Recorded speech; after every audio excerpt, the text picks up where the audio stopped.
Hi guys, welcome to another episode of the Grapplers Academy. Today we're going to be talking about how you can start to develop your own systems. Yes, we're going to be looking at systems for offensive play and defensive play, as well as sort of how it fits in with your style as well. And we also give you a brief insight into a future episode that we're going to be doing.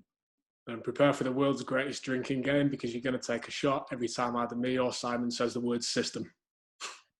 Better get a litre bottle ready, aren't you?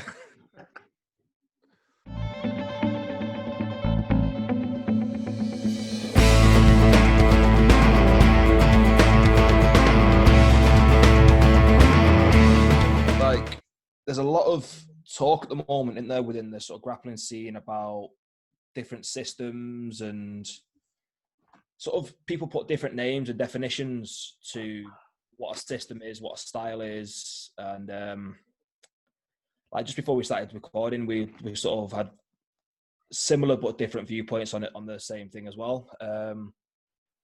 But like, is there anything that stands out to you when someone says, I've got this system for this position? So I suppose now thinking about it, the initial thing that's popping into my head when I think about a system is somebody trying to sell a system of like a leg lock system or a leg lock series or something like that on BJJ Fanatics or wherever it is that people get their instructionals. And the first thing that probably pops into people's head when they're thinking about systems because of that is like the backpack system, which is a popular one now with Gordon Ryan and John Danaher. And it's like a series of moves that are available from a specific position. But that also ties in nicely to the whole concept of it that we were talking about before, and was my initial idea of it about being a series of moves or possibilities of moves that are available in different positions. And I think that's probably my better understanding of how I'd explain a system to somebody. And I'm sure you're probably the same, maybe with a couple of different ideas. Yeah, like I'm in a similar position with that. Like for me, a system, like I said, is a series of moves in, an isolated position. And that would be, you'd have an offensive system and a defensive system for each position. And then each system will have kind of like the tree idea where you can go, okay, start with option A, then you got A or B. And then if you go B, then you've still got an A or B option there. Then you go for B there, then you've got an A or B again. And it's sort of, that's how I envision the system working within grappling, where you move, they move, you move, they move, you move, you move, and trying to get ahead with the system that you've got in place. And it's sort of understanding your system and the way that you play will give you that sort of extra advantage. Yeah, I think as well, like the more techniques you learn, the more options you've got within that tree branch as well. So somebody starting off might just have, a beginner would have a load of option A's. And unless you're going against somebody who doesn't know how to defend those option A's, you're going to have good success. But if you come up against somebody who's seen that option A, then you need an option B. Yeah. And then be able to go back and forth between them, like we've talked about before. But this is why people should learn more techniques and have more to use at their disposal, so that they can incorporate that into their tree branch of systems. So a really high level black belt's going to have options A through Z at every different position going through as well. Now, of course, they're going to have their preferred ones or the ones that are higher percentage, but sometimes it's a good idea to have the one that's least expected to be able to throw at your opponent to have the most success with. Because everyone who's been training for a long time has seen the basic stuff a lot, so they've got a muscle memory on how to react to that. In systems, the more options that you can have, the better. But like we said, you can look at it in terms of a position. So you've got, like, let's say you're on a back mount or something like that, or mount might be a better example. How many different subs can you do in that position? That might be considered a system, or system might be considered, where can I take the position from here? So can I take it from a top mount to a back mount? Can I go to side control? And then is that part of your system? And we were just saying before we started recording as well, I think a lot of that's going to be dictated by your style or the style of play that you like doing. So for example, somebody likes inverting versus somebody who doesn't like inverting in positions. Now, somebody who doesn't like inverting, me as part of that group, isn't necessarily going to add moves from that move set instinctively into my style or system, just because that's not something that I'd feel comfortable with, or actually that I enjoy playing or have success with. Yeah, definitely. I think as well that we can add into that is like the control aspects of a position as well will be part of the system. I think about it more. I'm sure you yourself can sort of, you've noticed this as well. The control aspects part of this of systems tends to be forgotten about a bit more than the submission aspect. Like everyone's after the submission over the control at the moment.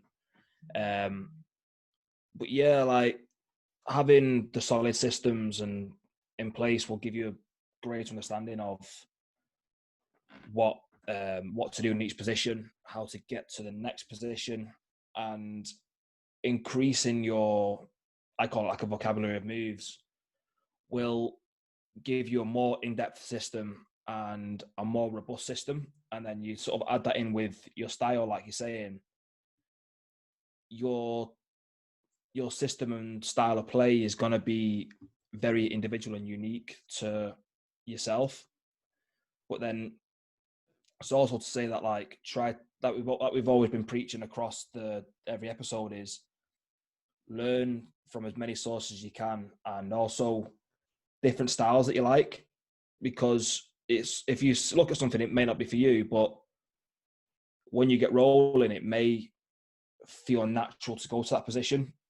Even if you looked at it and gone, oh, that's not for me, that's too much of that spinny stuff, or I don't like going upside down. But then if you end up in a certain position, you may find that, oh, actually, I can insert this aspect into my system and it will make this entry a little bit easier, or maybe this pass or back take or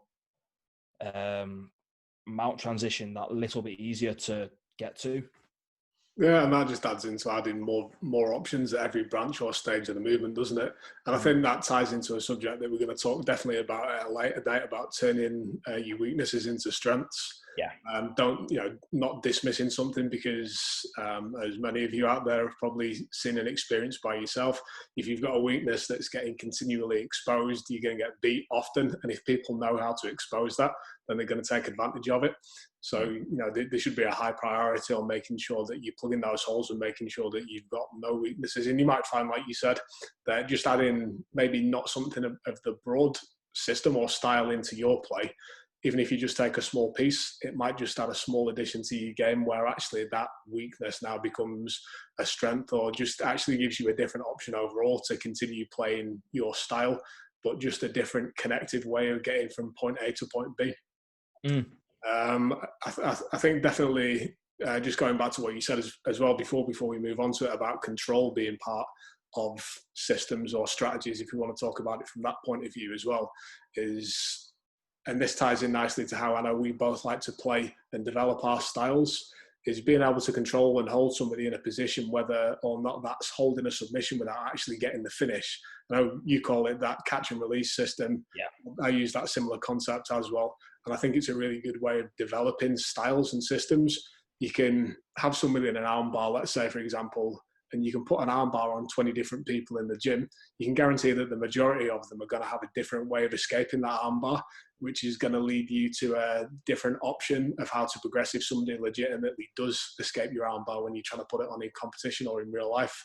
So the more times you can see different variations of transitions, escapes, submission attempts, the greater your library of information becomes. And like I always say, it's just data crunching. The more info you can see, the better you can assimilate that, the more options you've got to see going forward, and you can just expand your style. No, definitely. I think like continuing that, developing a great submission system. So we'll touch back on the armbar. Having a great system for your armbar attacks will improve your likelihood of success. Now, you may attack the armbar initially, and depending on how they respond, you should have an answer when you come to competition. Like in the gym, that's where you develop your systems. So you throw the armbar on, they clear the leg off the head. you transition to, say, a triangle. Great, that's one part of your system. They start to fight. You can't change the arm, so you decide to spin around to the other side of the arm. Great, that's another part of your system. And developing all those different attacks and transitions will build a more robust system, which will increase your likelihood of success, especially as you start to go higher up in the rankings with your opponents and the style of play as well, because you'll come against some very unorthodox players. Like, I use myself for example. Like, not many people, when I first started throwing it, expected me to do the twister roll for a back take, purely because of my size. And then when they caught on to that, I had to adjust that system and make various movements and make various sort of adjustments to it. And like yourself, Bon, you've got a great Kimura system from top side control. And I'm sure that was developed through a lot of trial and error. And now you've got answers for if they do this, if they do that, if they try to do other sort of styles or do other sort of things to get out of it that you might necessarily have come across before. Yeah, definitely. I'm just laughing about you putting people off with a nice little roll for a back take and just surprising them with a bit of athleticism. I was like, oh God, that could happen. 100 kilos, you can do that. I'm like, yeah. But now going back to your point, like as a white belt, or even before I started doing gi, and I was even a belt doing the MMA grappling, I was just tenacious about getting a DARS. I literally did not want anything else out of a roll other than to DARS everybody in the room as many times as I could in a round. And I thought at the time, I'd kind of tweaked onto it early doors, like, if I can figure out how to do this from every conceivable position in the gym and everybody knows how to defend it and I can work around that and build around their defenses getting stronger and actually still be able to get in against and do it, I'm going to have an option to finish from everywhere in a match. And I've tried to carry that on the more and more I've got into my journey through Jiu Jitsu, and try to do it with new moves and add new moves into these series as well. So like the Kimura one, like you were saying there before, it again is another good example of something that kind of maybe developed off the back of that or was something different. But just trying to get the same thing over and over again just gave me so many reps at doing it. And it's that whole 10,000 reps idea, isn't it? But the other benefit as well is all my training partners got really good at defending it. And every little bit that they got good at defending at, I tried to find the next advantage or the thing that would allow me to get in. So by the time we've done it for a couple of months or even years, I've got 10 different attacking options that they've got 10 different defending options against. And it's, it's almost a race of who can get it off first or which one, that they're going for. And then when you can add that in with different movement patterns, like let's say just mixing up and rather than attacking the head, maybe going away and attacking the legs and just mixing up and down the body, that's a really good way of developing your whole system from head to toe. Yeah, definitely. And I think sort of adding to that, like developing that style and system within the training room will translate very well to competition, because say you've got 10 different attacks and variations going off how your training partners have responded. Now, you take that to the competition mat and someone responds in a way that you're familiar with, you've got a counter for it. If you attack at an angle that someone's not familiar with because you've developed that system in the training room, they're going to be in trouble very quickly. So developing those systems is very beneficial to the longevity and the progression for your grappling.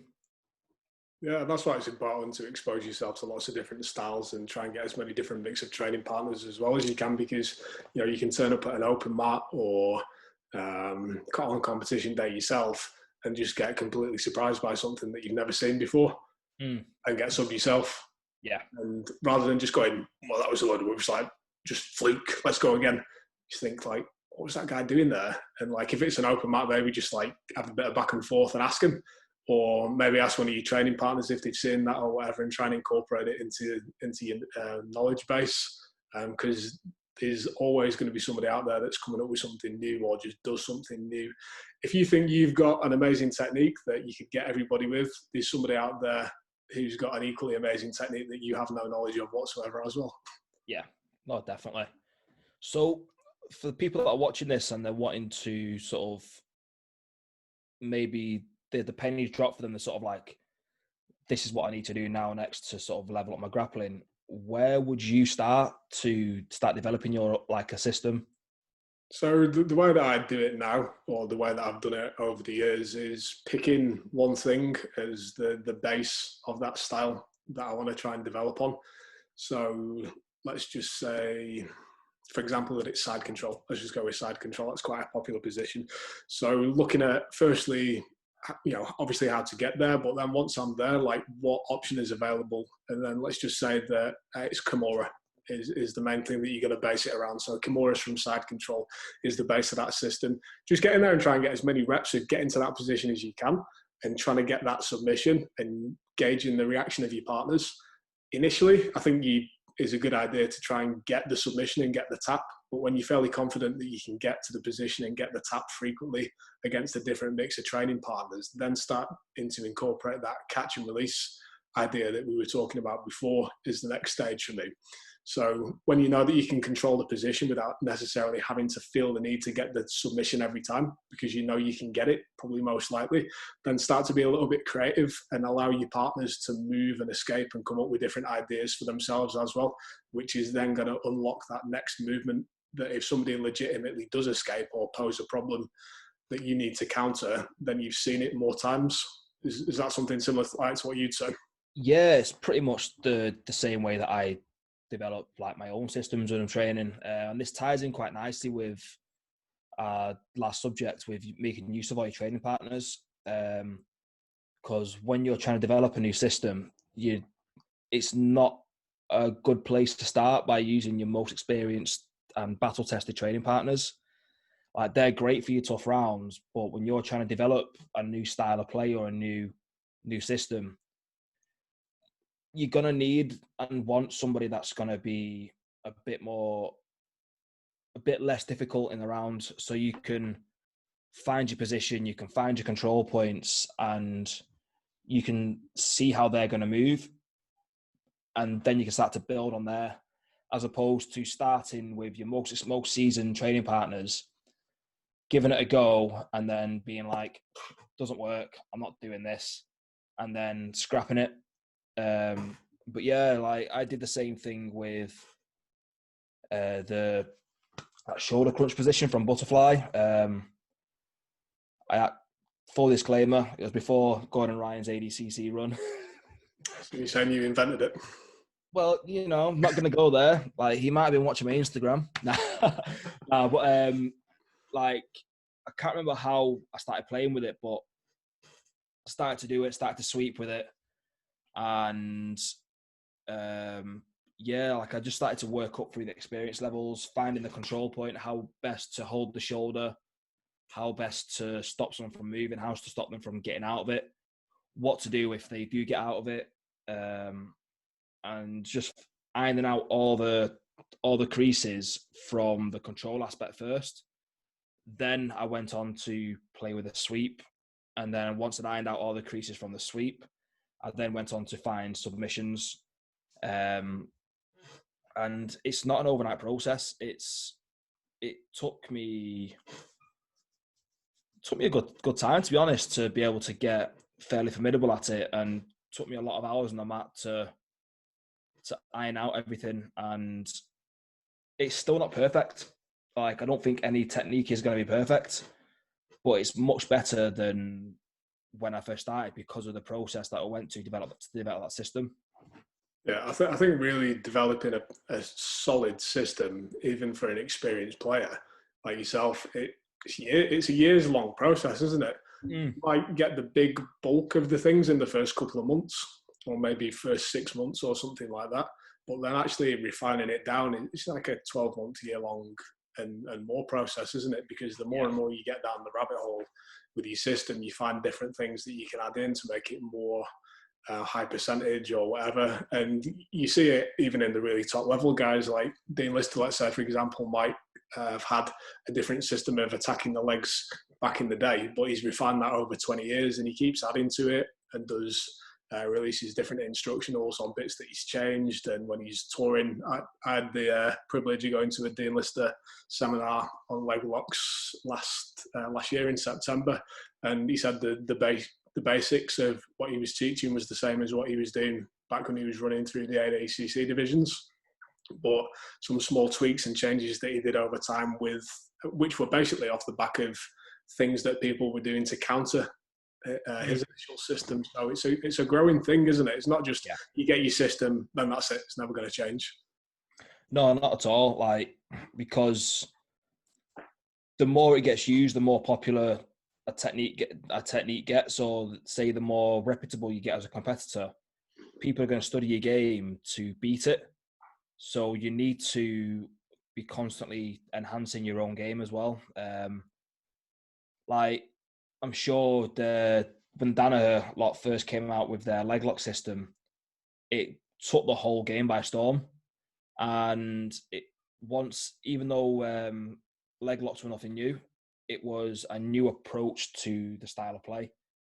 And it must have been about a year or two, wasn't it, before everyone actually caught up. But because of that, they've had to change their systems and still be one step ahead. And as you can see, there were leg lock finishes at last year's ADCC. But then once they sort of did that, then they were like, okay, everyone's catching on to this system.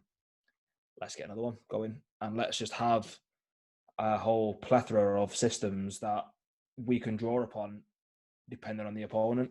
Yeah, well, I think that's the next level, really, isn't it? Or the top level is not just having like, oh, I'm really good at this system. Now everyone's figured it out. Let's start a new one. It's having multiple systems on the go at the same time. And then, in my opinion, that top level of player is going to have systems to get between systems as well. So it's how can they get from the leg lock game to the back attacking game? And that might be a whole system in of itself to combine the two. And that's probably a good example where the Danaher crew are at with that at the moment. They're probably an example of the people that are doing that best, or certainly most competitively at the moment. And you know, if an individual system takes years to develop, you can imagine how many years it takes to develop transitions between systems and have multiple systems on the go. This is why it takes so long to become a black belt, and why it takes even longer to become a really high level black belt. No, definitely. I think as well, like, the more practice you get at developing these systems, I do think it does get that little bit easier as your understanding of mechanics, transitions, control, finishing, like everything, your knowledge of that does improve. So you may get faster at developing these systems and get better at developing these systems. But that doesn't mean that taking a year or two to develop one is a bad thing, because the more your knowledge increases as well, you're going to go back to your systems to add to that. And that just shows that the system is still developing, and it could be 5-6 years on, as opposed to that one's done, ticked it off, move on to the next one. Completed it, mate. Yeah, 100% mate, innit? Then you're going to go back and do it on the other side, because as everyone knows, everyone completes Jiu Jitsu on the right side, and then you go and do it on the left side. Yeah. Or the wrong side. Or the wrong side.